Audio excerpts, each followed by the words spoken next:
IT, and Stephanie Gunn from Sparkrock. Matt has been working with many of you in the tribal ERP space for many years and is a frequent presenter at TribalNet. Stephanie has been in the ERP space for the past 9 years and the past 3 years with Sparkrock, Arctic IT's newest technology partner. Again, this is Chuck Sharnagel with TribalWise. Thanks a lot for showing up today. Just a few reminders that today's session will be recorded and available for future viewing on TribalWise.com. So if you know someone that could benefit from this, they didn't necessarily miss it, they can watch it later on down the road. Also, all the participants are muted today, but please send us your questions in the chat box. Both Matt and Stephanie would love to take questions at the end of this. And with that, I'm going to turn it over to Matt and Stephanie. Guys, go ahead and take it away. All right, well, thank you very much, Chuck. It's a pleasure to be here today with everyone, and grateful for the chance to present with Stephanie here as well today. I know that this is going to be a very insightful presentation for you all, and I'm looking forward to discussing just kind of the latest in ERP technology available in the for our tribal governments, tribal casinos, and other Tribal 4 and nonprofit entities that we've had the privilege of working with for quite some time. So our presentation for today will be focused in these 5 areas. We'll first just start about the challenges that we face in the grant and not-for-profit accounting sector on the in the tribal space, and then focus more of our time on the path forward and why Sparkrock 365 is a great solution option for grant management in the tribal accounting space, and then give you Stephanie's going to give you a sneak peek of that solution and leave some time for Q&A here at the end. So again, we're glad for the opportunity to be here today. So let's dive right in. We always like to start the conversation with asking, what is really holding you back with your current software, in particular with legacy software solutions. As we're working as a tribally owned entity ourselves, as we're working with tribal governments in particular, we see these 5 related issues continually plaguing the tribal finance team and the entire ecosystem there in the tribal governments. And a lot of that starts with just siloed teams. Very often you're on multiple systems. Even if you're rolling things out and bringing things into a more modern platform, you typically have one finance system. You've got a system used by your a system or platform used by the enrollment team to manage members, another system used in tribal health, and then another one in family and social services, and so on down the line. We're pretty soon, and maybe you've got a separate inventory system and all these things that are being used throughout, and none of them talk to each other or talk to each other well. So that means that a lot of that data is incorrect, not up to date, and in multiple places. In particular, you think about the tribal member, that very important piece of data. Are they eligible for services? Are they receiving per capita payments? All these things that require them to be in multiple systems, chasing down the most accurate the most accurate address, as it's in 17 places across the tribal organization, can really start causing headaches, deterioration in services offered to those members. And then when you're trying to come up with accurate data for reporting the outcomes to your grants at the end, that can really bog you down and lower your confidence that you're giving the best data in your grant closeout reports. And then that all leads to manual processes, having to validate data between multiple spreadsheets. You're running pieces of paper between departments, lots of phone calls, validating things, and even manual processes for your tribal members. If they're having to go to 4 or 5 different departments, talk to different programs to update their addresses and information, you're not only creating manual practices internally, but also for your for your tribal members and other constituents at large, right? And that just gives you insufficient tracking overall. Frequently now, more and more, we're having conversations with folks where tribal councils want to be able to run reports, have dashboards to see really how much money are we investing in one of our tribal families. How much services, how much are we spending on services on the behalf of this group of people, or that this group of members, that sort of thing, because that is very influential in decision-making processes for your tribal elders and council. And if you're bridging all kinds of different systems, that becomes almost impossible to track sometimes without a ton of, again, that manual work and duplicate data. And that all leads to security issues. You can do a lot to put security in place and confidentiality in a single system, but then if that means people are exporting data to Excel so they can share it with one person or another, pretty soon you've got that data in an uncontrollable format, throughout the organization in 17 different folders and emails and all that stuff, and it becomes harder to control. And you're having to set up user profiles in 5 or 6 different systems. If IT even knows about it, if you've got the the ghost IT going on where departments are buying their own software, all of this just comes together as a headache to maintain, administer, secure, and also give the best results to the organization at large. But now that I've kind of beat on the current state that we see oftentimes and the headaches associated with that, why don't we spend more time talking on the fun part, really is what is the path forward? And some of that comes with looking at the platform, at the groundwork of a lot of cloud systems. More and more, in particular, since March, we've seen a lot of our customers struggle when they're using primarily on-premise solutions. They're for multiple reasons. Obviously, right now, a big piece of that is unexpectedly so much of our workforce is having to be remote. How do they get access securely to things like enrollment records? How do you get access to securely to your grant data? Those things. If maybe you're quickly setting up VPNs, but then you also don't know what's happening at home. What are people using with that data? Is their system, their at-home laptop kept up to date? All these things that are really just causing issues, both on the security side, but also just ease of use and access for these users that are having to work remotely.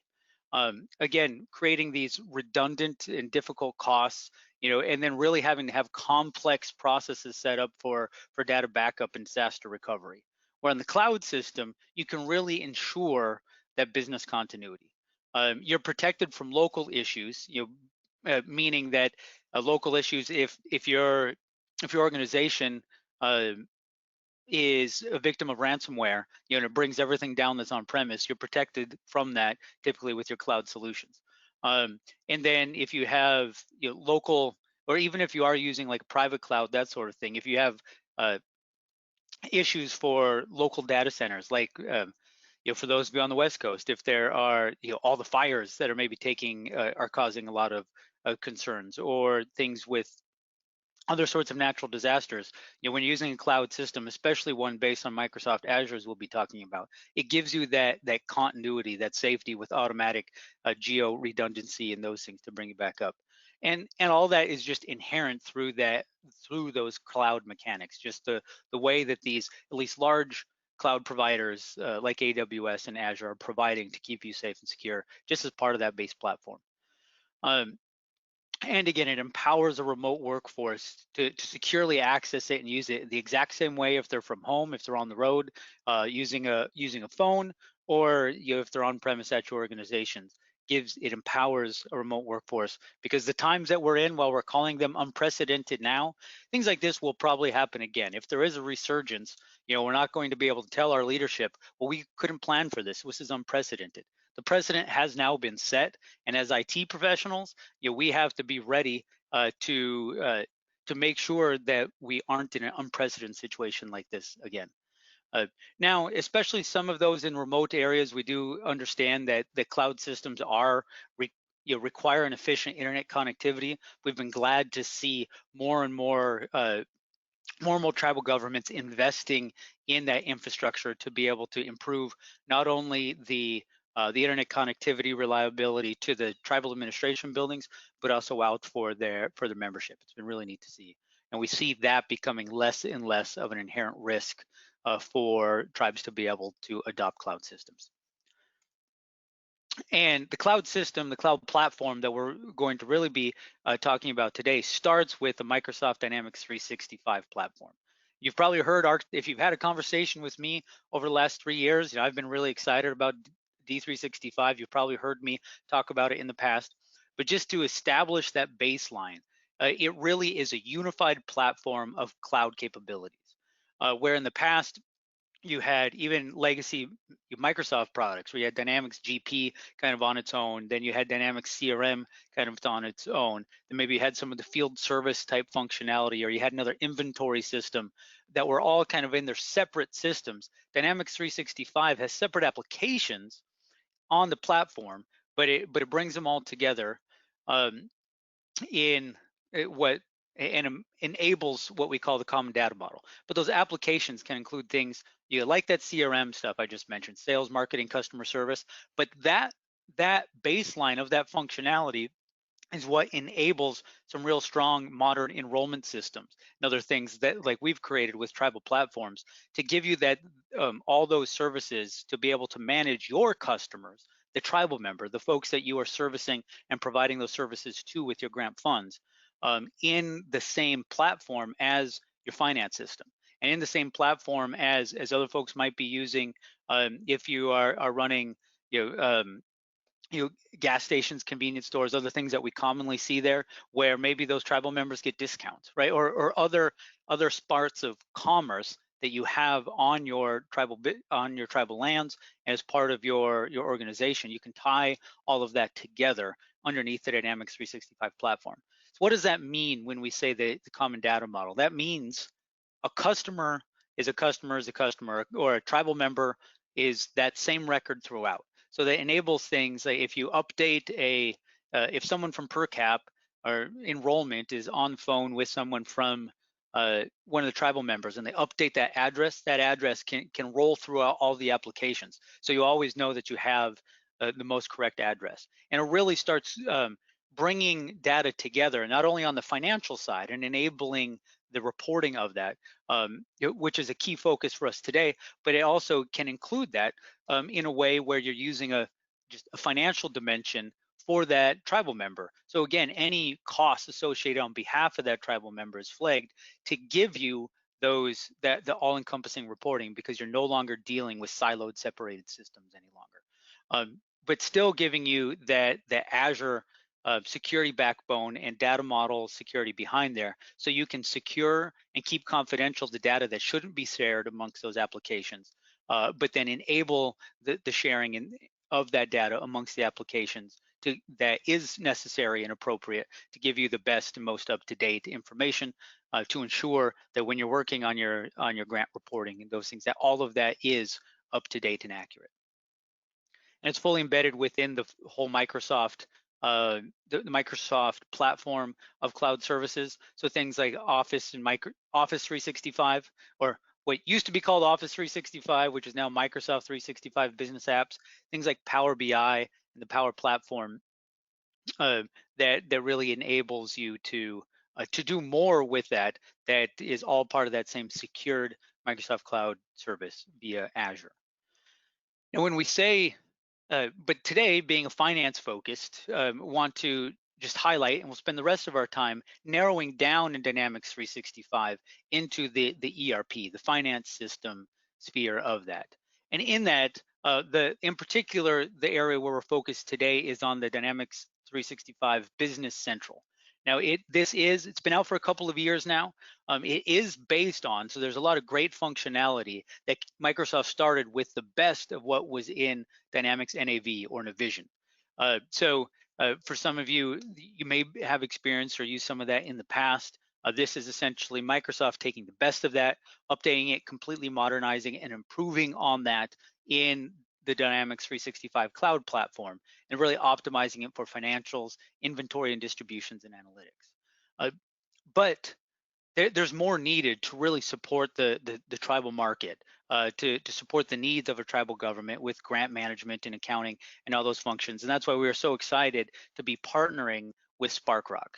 Sparkrock takes that base of Dynamics 365 Business Central and builds into it and vastly improves upon that in their Sparkrock 365 solution to bring in things for fund accounting and procurement functionality. Giving you HR and payroll, again, as part of that overall suite where Business Central as its core doesn't have. Giving you, the grant and project management functionality, and really taking the best of Dynamics 365 and making it the ideal solution for nonprofits and tribal government organizations. And with Sparkrock 365, on top of the Dynamics 365 platform, it again enables that business continuity in a new way than we thought we needed to in the past. Up until February, we all thought business continuity was about backups, disaster recovery, and those things, and not necessarily about what do we do if we have to shut down our offices and all of our remote business needs to stay open. We need to be operating and provide services, but we need to do so in a remote workforce, right? So giving you the ability to take advantage of the cloud solutions for that type of business continuity, where you've got functionality in a full-fledged, Android or iOS or Windows app to be able to use that on different phones and tablets and devices, and of course accessing it through laptops or anywhere that you have internet connectivity. Assuming that that's been allowed in your Azure Active Directory settings, wherever you are authorized to log in from, the system is available securely and ready for you. But then bridging that gap, again, closing those data silos to make your information, your system even more usable within things like Office 365, now Microsoft 365. That idea of, let's say you're doing business with Arctic IT and you get an invoice from our accounting team right in your email. And you're happy to pay for it because of our great services, of course. But then inside of Outlook, without having to leave Outlook at all, you can because it recognizes our email address as being associated with that vendor contact in Sparkrock, it allows you to see the balance. You can see what is your current AP balance with Arctic IT, other POs that are outstanding that we haven't fulfilled on yet and you need to talk to us about. And if things are ready to go without leaving Office, you can route that for approval inside the system, but starting it from Outlook. So you're not having to juggle systems. Your data isn't, and your attachments aren't just stuck in email that you have to download, go over, upload them into the system. You can do that right from inside of your email and continue to operate. Add those things to queues so the AP team can run with it, and do all that again with that unified system, the unified cloud platform. And that includes like publishing information and updates from Excel and importing items. You're no longer having to save files with the right format, with the right name in a certain folder, and then run some import utility to import that CSV file right from inside of Excel. You could just hit publish, and if you're authorized to do so, and it imports that journal entry or updates those records right from inside of Excel, because it's bringing all of those, it's breaking down those data silos across the Microsoft Cloud Platform. And you also have the ability to just do more, and both inside and outside of your Sparkrock financial system. The ability, again, we talked about Office 365, but then more and more, you should be seeing things about Power BI, which is commonly recognized as one of the great dashboardings, one of the best dashboarding and business analytics tools out there, automatically embedded, usable inside of Sparkrock. And being able to enhance and create additional functionality and to create workflows that exist and work with systems outside of Sparkrock using Power Automate to bridge together things like SharePoint, custom databases that you might have, other applications that you have to keep using, where those workflows can bridge multiple systems and ultimately end with data or updates or transactions inside of Sparkrock. And then Power Apps to design additional functionality, the different user input, things that you want to enable users to do right on the go via a phone or laptop, anything like that, just additional functionality with Power Apps.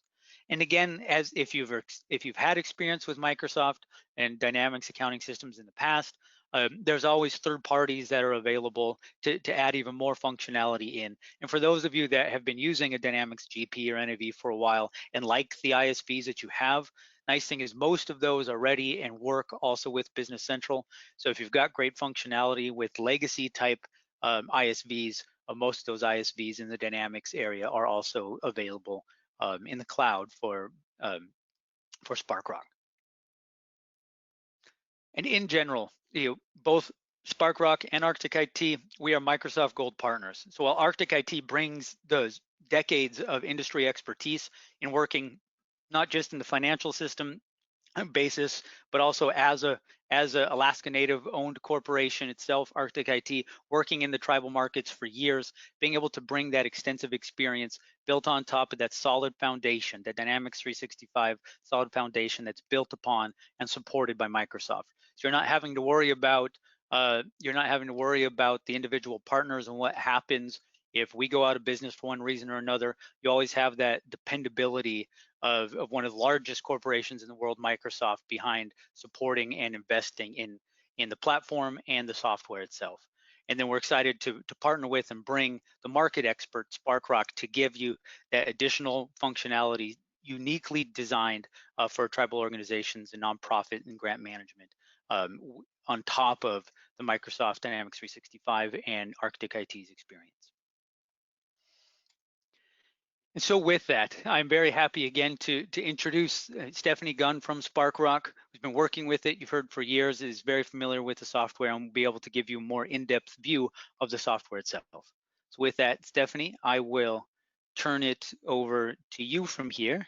I will turn off my screen here to and camera to not distract from your presentation, and take it away. Glad to have you with us. Perfect. Thank you very much, Matt. Just going to be a second until I get my screen share. Perfect. So as Matt mentioned, Sparkrock is a Microsoft Gold partner, and we've really come together with Arctic IT in order to, bridge together. They're the experts in the tribal space. We are the experts in the really specific accounting and finance requirements that organizations like yours run into, where you have different requirements than typically a for-profit commercial-based industry. So sort of how do we take that traditional ERP, the Microsoft base that's provided, which is fantastic, as Matt mentioned, it's based off the best of what came from Microsoft Dynamics NAV and Navision, brought into a cloud environment with additional enhancements as well as full integration to the entire Microsoft 365 space. How do we take that and how do we stack on the Sparkrock layer, which is really, here's the additional things that your organization needs that isn't provided in a standard out-of-the-box ERP. Oops. And so what we're looking at here is really kind of the additional silos and breakdowns that Sparkrock's provided, not only kind of integrated directly into Microsoft Dynamics Business Central, but also, stacked on top of it. And we're looking here at, these are all our core areas that we provide. We provide full ERP in finance and procurement. We provide HRIS systems and HR, absence leave and management, scheduling and time entries for all of your employees and people actually working for your tribes and in your communities, as well as payroll administration. So full end-to-end, your entire ERP, HR, and payroll can be fully integrated. Now, looking specifically on the finance side as today is, we're really looking at what are the core functions that you need, and that really comes into fund accounting, your commitments and encumbrances, and project and grant accounting. And these are, kind of key functions that you don't normally find from an out-of-the-box ERP that Sparkrock's layered on top in order to give you the functionality that you need.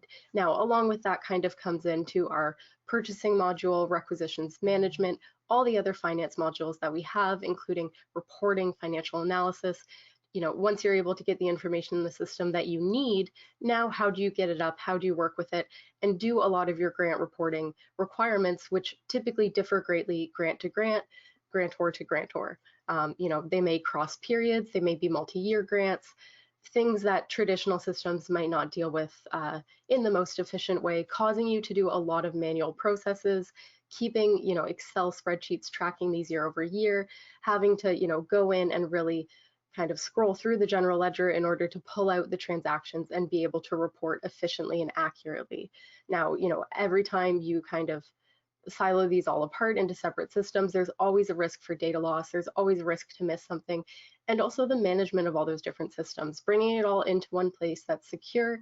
It is accessed securely with specific permissions, so even users who are within the ERP or finance system are further limited only into the areas that they really should be accessing. So I just wanted to talk to a brief case study that we have with one company that we worked with recently who we thought kind of had similar needs that all the tribal agencies would have. So the client was St. John Ambulance. So they are a global organization, mainly working in the emergency healthcare, first aid training, community services area. So specifically, we worked with St. John Ambulance Canada. So they do operate across all 13 provinces and territories in Canada. They operate in over 300 communities. And so their issue was they were on kind of an outdated on-premise system. They had lots of servers that were hosting all of these environments. And really, there was too much disconnect between each of the communities. They were all reporting up together, but getting information was just a complete nightmare because this person couldn't access that. It was all, hosted individually on these servers at the locations. And when COVID hit, that became a really, insurmountable thing to get to overcome, because now, who's going to be the person who has to go into the office during a global pandemic in order to, do the bookkeeping and get these grants and funds reported. So they were really interested in moving to Business Central. They really liked the concept of Microsoft. They already had Microsoft CRM, and they were comfortable with the Microsoft environment, but it was kind of lacking certain things. And Sparkrock came up as a partner, kind of as a Business Central Plus solution, because we were able to provide those additional items that they needed. And that was really complex fund accounting requirements, grant management, and also project management. So they also wanted to look towards a full integration between finance and procurement, HR management, and payroll administration, instead of running many separate systems, importing items back and forth, and just, overall doing a lot of manual processes. So the transition really provided them with a new, better solution that is easier to access and will really allow them to get the best out of their ERP. So it gave them a dimensional GL account structure. Typically, most clients we see migrating over to something like a Sparkrock 365 or Business Central are coming from an older segmented accounting where, your full code includes things like your departments, your programs, your projects, your grants, and you end up with a very long chart of accounts that is just kind of, you don't even know how to start working with it. So it gives you dimensionality and how you can slice and dice your information in a different way without overloading your chart of accounts with all these new accounts every time you have a new project start. It also allowed them to do unified accounting processes. So, it's very hard to keep control when things are being done out of the system and being done differently everywhere. Having things in the system being done one way gives you a lot more assurance that they're being done properly, and you can actually track that they're being done on time. So they really wanted to have standardization across the practice in order to, make sure things were being done, but also take advantage of those efficiencies and make sure, they took the best from every area of their organization and really worked towards the ideal operating. So they were able to use cloud technology to decommission on-premise servers that were costing them a lot of money, IT maintenance, and they were getting to the point of there was being security concerns with those servers that they did still have. And, obviously, as Matt mentioned, this is no longer unprecedented. We've all been here for a couple months. We can now allow business continuity in the event that something like this happens, whether it is another pandemic where we're all stuck at home again, or something else, natural disaster. There's now no excuse not to be able to access the information. And it really kind of also benefits the employees, because if they can't go to the office, they can still do their job. They don't need to be concerned about going into a space where they don't feel comfortable. It's now available all online. And so what I'll take us through now is a Sparkrock 365 sneak peek.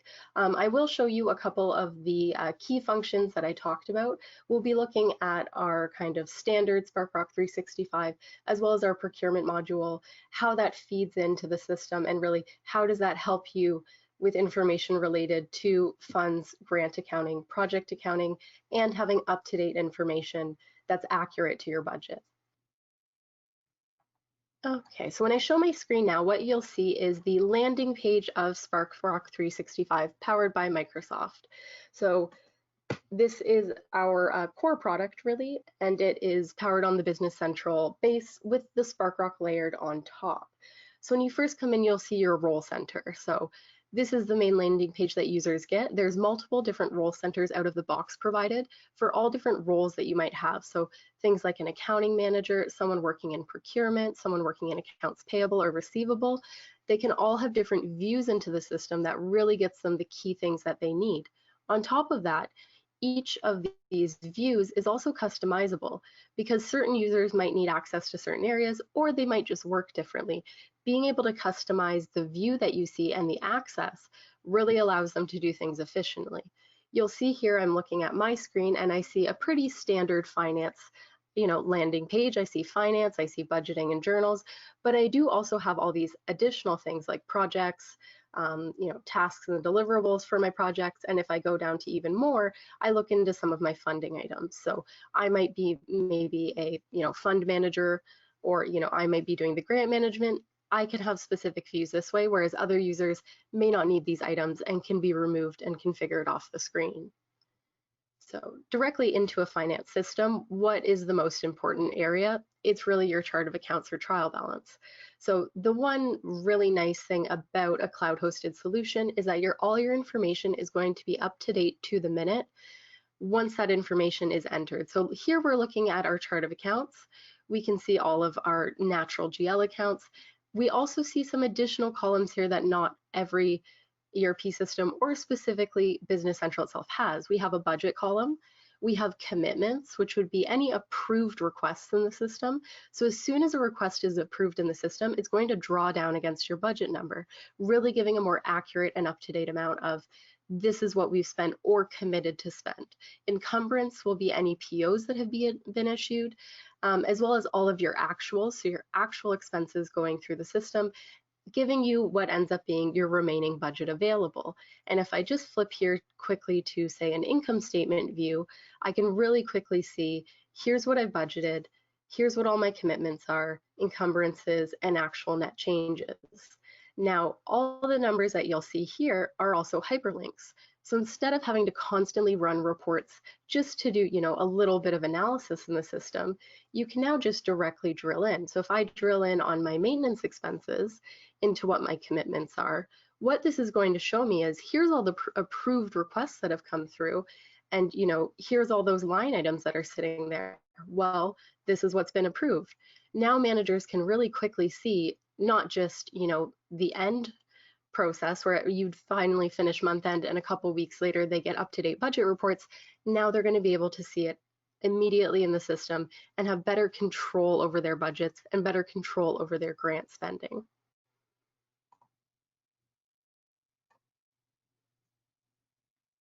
Along with that, if we drill into things like actuals or net changes, you can also go all the way back to the source documents.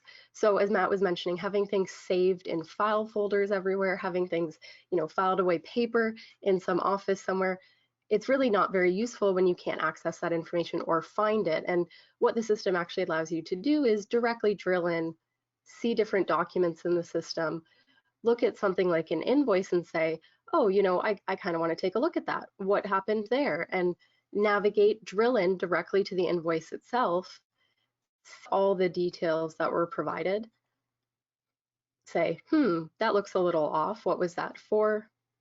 Drill in and see the source document as well as any attachments that have been included. So one of the really great things about Business Central is that attachments and incoming documents are available throughout the system, which does allow you to, tag on that supporting documentation, whether it's a purchase invoice, whether it's a contract, whether it's a grant document or outlining the details of the grant, or even just a general journal, the backup.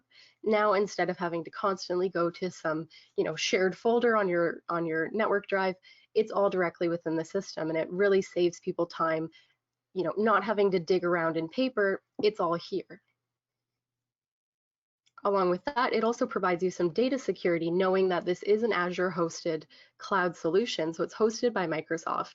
The likelihood and the risk of data loss is much lower than a personally hosted solution or on-premise solution. And you do have that data redundancy. You're not at risk that if something goes down, or like Matt was mentioning, wildfires, you're not going to lose access to the data and corrupt your data and lose it in the system. So we took a look at this screen, which was kind of our finance manager overall view.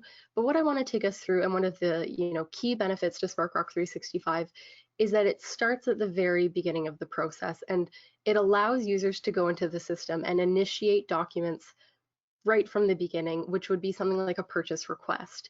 Now, a lot of procurement is often done outside of the system. It's often done on paper. People are writing up, a paper purchase request. They might be doing it in Excel form. It's really, there's not a lot of control on it. There's no in-system approvals. People are just signing off on things, emailing them here and there, calling vendors directly and requesting to purchase things, which is always, an accountant's worst nightmare. And so this really brings everything into the system and gives you visibility right from the beginning. And how we do that is through our procurement module. And the procurement module actually sits a little bit separately. So if I open this up, what I'm looking at now is just a different view. This is what we consider our department manager view. So what this is we have the ability to give users who only need access to certain areas of the system like procurement a limited view and limited access. They cannot access anything in the general ledger. They wouldn't be able to access anything in HR and payroll. They can only access these key things that they need to see, like doing purchase requisitions, doing invoice payment requests, entering their own expense claims, viewing items that we've actually given them access to, because this is all limited by permissions, as well as being able to run some reports so that they can get up-to-date budget data for the grants that they're responsible for maintaining. So as we come in here, you'll see, it's a little bit more limited view. It's a little bit easier for them. And it makes it really nice that, they're not doing this on paper, mailing this off to purchasing or accounting, whether, sometimes they're physically handing it in, they're emailing it over. Purchasing or accounting is then having to duplicate entries, re-enter these into the system, spend their time doing data entry when they really should be spending their time doing data analysis. That's where their time is better spent. The computer can do the data entry, the end user can do the data entry. You can really just process it through and then reap the rewards of having the reporting in there. So taking a look at something like a purchase requisition that a user might do, users can now come in directly, whether they are, just a manager somewhere, maybe they're running a special program, they might be, whether they're managing like a convenience store or they're working internally in administration, they can come in and initially purchase requisitions. They can see, depending on their profile view, either all purchase requisitions within their own permission. So in my case, I can see all purchase requisitions by both me and user JFA, or I might be limited and I can only see my own, really depending on what I need in the system. If I click down to an open request that I have sitting here, what I can see is that the user gets a limited view and they can come in and they can say, this is what I need to buy, this is who the vendor is, and this is really what I need to do. I want to set up a maintenance contract for a vendor. I have the budget for it. This is what I want to do. It's going to be for 12 months at $11,300 a month. And what we can do in the system now is, typically before they might have been doing this on paper, someone signing off on it, emailing it, we can now build in those controls, both the approval controls and the budget controls directly in the system, instead of having someone in accounting, checking that they have available funds to do this. Once I've kind of inputted my entire purchase requisition here, I can see that it's also coded. So the user then just selects kind of a short code that gives them, access to what they need. In this case, it's going to be the Oneida Program for Community Service. What that will do is fill out the rest of the coding in the system for it. So we really, pare down the access that they have and what they need to see, because they don't need to know the full financial coding. They just need to know, I need to code it to this project. From picking that code, they then get this full account string. And what that means is they know this is their project code. Well, from there, they get their program. They get down to the project level, they get down to the grant level, and then they even get down to the fund level. So instead of having to, do adjusting entries at the end of the month, trying to balance your funds, trying to balance all of your grants and projects against each other, it's being done right away. And when this comes into finance, once being approved, then the finance person is checking it, once it's already been approved, that this can be purchased, rather than after the fact, once it's already been purchased. When the user is ready, then they can just go and process and verify. What this will do will first budget check. This will say, this transaction is going to cause your fiscal budget to be exceeded. You don't have access to do that. And in this case, I've just set up a warning for it, but you could ultimately set up a block and it wouldn't allow the user to push through requisitions once they've exceeded that budget. They would then have to contact whether it's the budget owner or the grant owner and say, I do know I have some money here, or maybe I'm pulling from next year's budget, please move the budget in and allow me to push through this request. In my case, this is just a warning, so I can say yes, and then it's going to assign all of my approvers. And it will say, okay, based on what you've entered here and the approval setup and process that we have, you're actually going to require 2 approvals now. It's going to go to Dan first, and then it's going to go to the finance team. So we can set up different approval rules. We can also set up approval rules for over budget, meaning that anytime anything goes over a budget, it gets flagged and immediately goes for someone else for approval. Ultimately, then all they have to do is add their attachments. They can come in and say, I want to attach, my grant details and my project details. All the attached documents come through. They then request approval, send that approval request. It emails a request out. Warns me again that I'm exceeding my budget, and it's going to approve that. It's going to send out that approval request. So really, we're initiating it at the very beginning, all the way from the purchase requisition stage through to the purchase order stage, and eventually the purchase invoice stage where the actuals will be posted.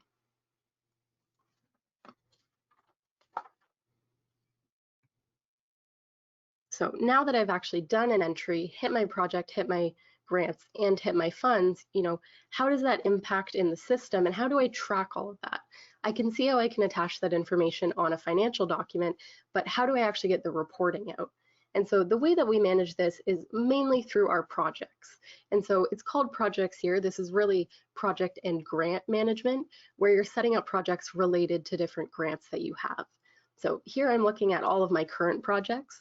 I can see that some are currently planning, some are currently approved, and some are currently in progress. So you can even start tracking your projects or new grants that you're receiving right from the planning stage. Then if they don't end up coming to fruition and they end up being declined or canceled, you can just put those into a canceled status, but at least you've already had it in the system. So as I drill into a project, a current active project, I get my project card. And so from here, it's showing me this is the project that I'm coding this, that I have. This is the same project that I was coding that purchase request from. I have the name of the project. It's currently in progress. I can even attach contact details, whether those contacts are internal or external users for reference. I can then assign a user ID in the system for who's responsible, in my case, myself. Assign what type of project it is, so all the different types that you're running, as well as even identify the different funding types.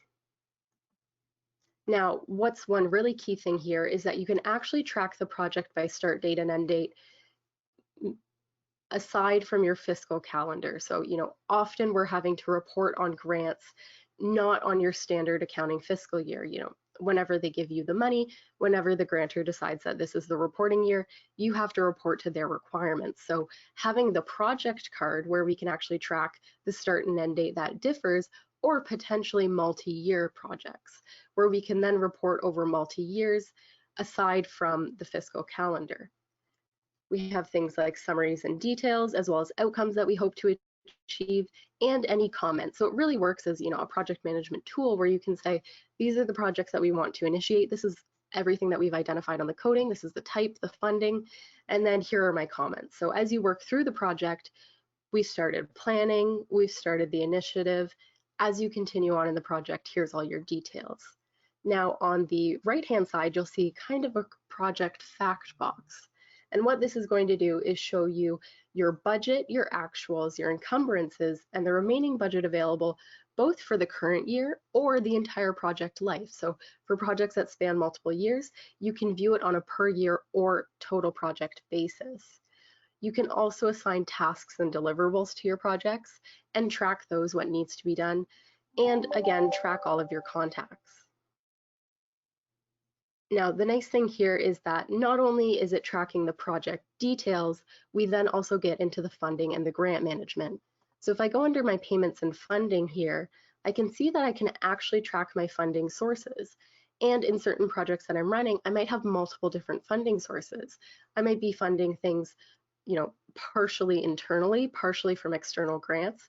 This can all be tracked here, and I can even track it down to the payment schedule of when I'm expecting those grants to be received, and then actually when I've received them, how much I received and if it differed at all, as well as where the actual deposit was.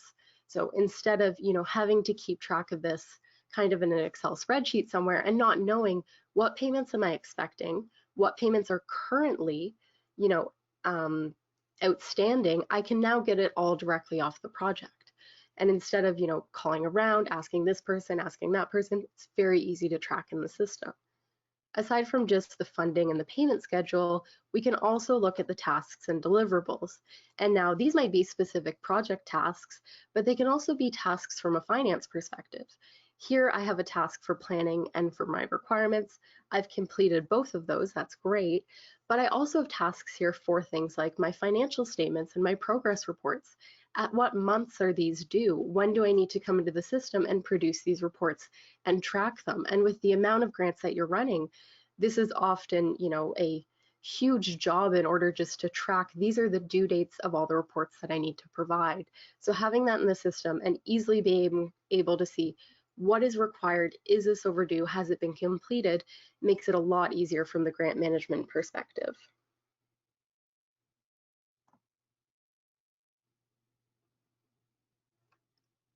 So from there, instead of having to, run additional reports or go directly into the general ledger and try to filter and search for information, any piece of information that we post to this project will also be visible under the GL entries. So any journal entries that I'm doing, any invoices, I can click directly in GL entries and it comes right up. I'm not digging around for information. I'm not trying to reconcile things outside of it. Everything is ultimately coded directly to my project and it's easily accessible and easily verifiable. And again, from here, I can always drill in, navigate, and get directly back to that original document in order to see the details.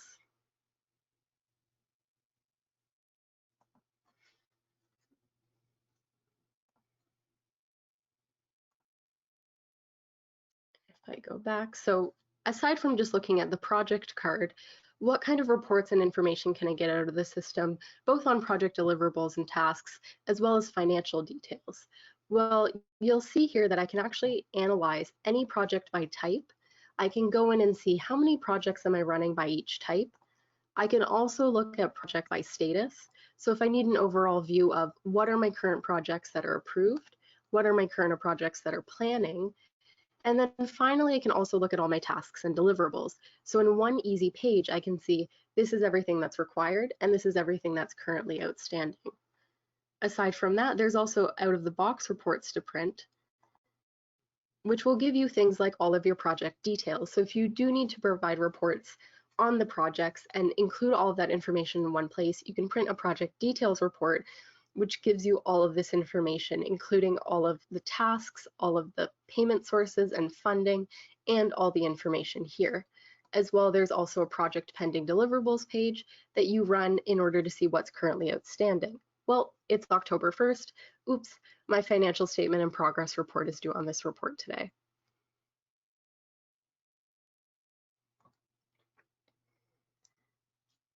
From there, once you actually start analyzing information in the system,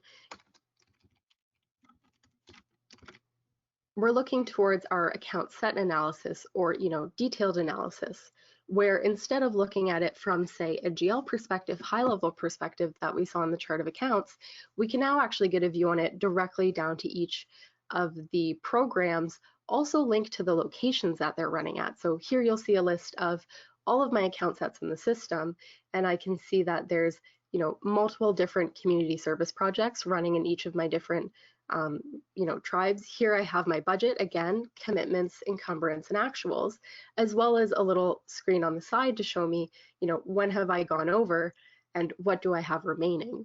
And this gives a really nice snapshot as well because it's also available in Excel. So anytime I have a page like this where it's informational, instead of printing a report, I can just drop it out to Excel. Now I have this in Excel. I can start doing pivot tables, I can start doing analysis and slicing and dicing this whatever way I need. As Matt mentioned, because this is a Microsoft 365 product, it's also fully integratable with Power BI.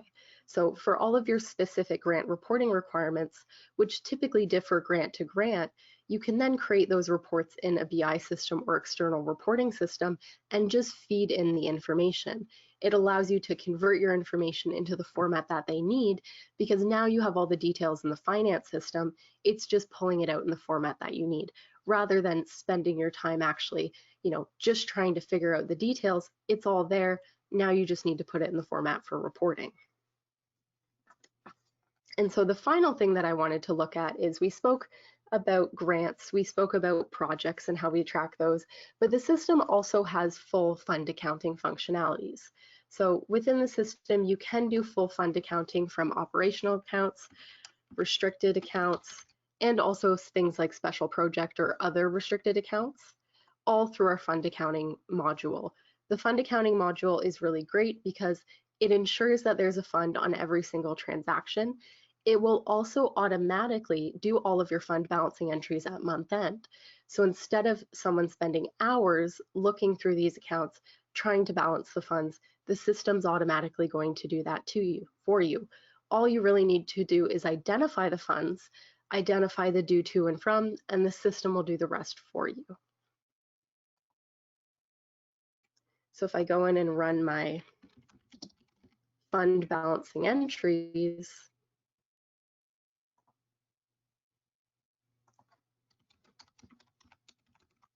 and hit OK. In this case, nothing's been generated. Well, I balanced my funds yesterday, so that makes sense. But if I actually want to go take a look at those, I can just drill directly into the chart of accounts.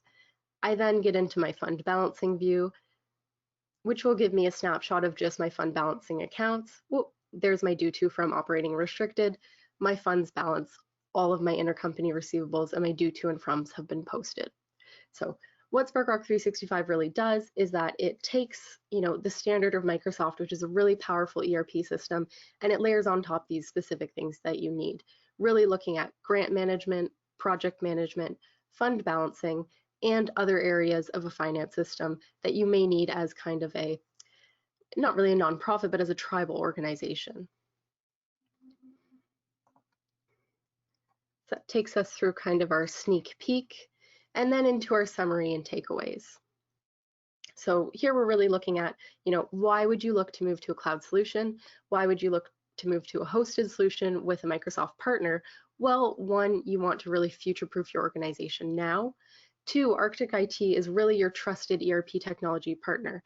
They're really the experts in tribal, being a tribal organization themselves.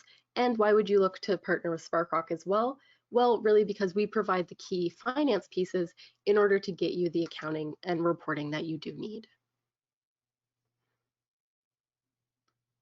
All right. Well, thank you very much for that great demonstration through the software. That was a great sneak peek with a lot of the great functionality in Sparkrock, and shows a big reason why Arctic IT is so excited to be partnering with you all and bringing your solution to excuse me, bringing the solution to the tribal market. And so in that, as of this point, we'd like to open it up for questions, and just leave time for. I see Chuck popping up again. It's my time, Matt, to jump on and tell you both it was a great presentation. We appreciate all the information. We've got time for a couple of quick questions, and I'll remind everybody, if you have any questions, go ahead and send them to us in the chat box, and we'll send them to Matt and Stephanie. If they can't get to them here, we'll make sure that you get direction information to answer your questions after the webinar. But for now, what's the typical time to implement a Sparkrock solution? So that really differs organization to organization. Recently, we've rolled out kind of a quicker type of sprint to get up and running on like a Sparkrock solution. So depending on your needs, we could do something, you know, as quick as a couple of months, which we've been doing more and more as so many organizations really do need to move towards a cloud solution.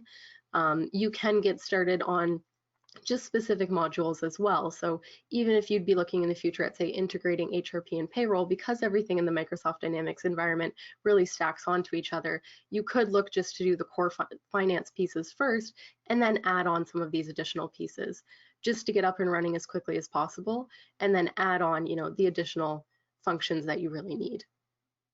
We've definitely Great. started seeing that with folks looking to take advantage of CARES Act funding to help move move workloads like this to the cloud in other ways to enable a remote workforce and enable better services for their tribal members.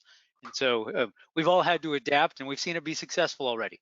And so, but with that, there's also time frames for more of that traditional 6-month implementation for those that don't need to do it so quickly. Mm-hmm. Okay, great. And last question, do I need licenses for both Sparkrock and Microsoft? So depending on your, oh, sorry, go ahead, Matt. You say that is a great question, and really, what happens when you license Sparkrock 365? It includes your Business Central 365, Dynamics 365 Business Central licensing as well. So you're not having to license both. It's essentially one license that includes the functionality of both. Mm-hmm. And depending on your specific finance functionality, there are different tiered levels of licensing. So full finance users would require a full license. However, the limited view that I show, who they're only accessing procurement, is a more limited license that's a little bit less expensive. And then finally, there is a license option just for people to do expense claims. So people who only need to do expenses in the system is an even more limited Teams type of license. All right, we've got one more question. I'd like to know more about dimensional GL account structures. For example, how would a user use an account set code between two similar and concurrent grant awards that have different award end dates?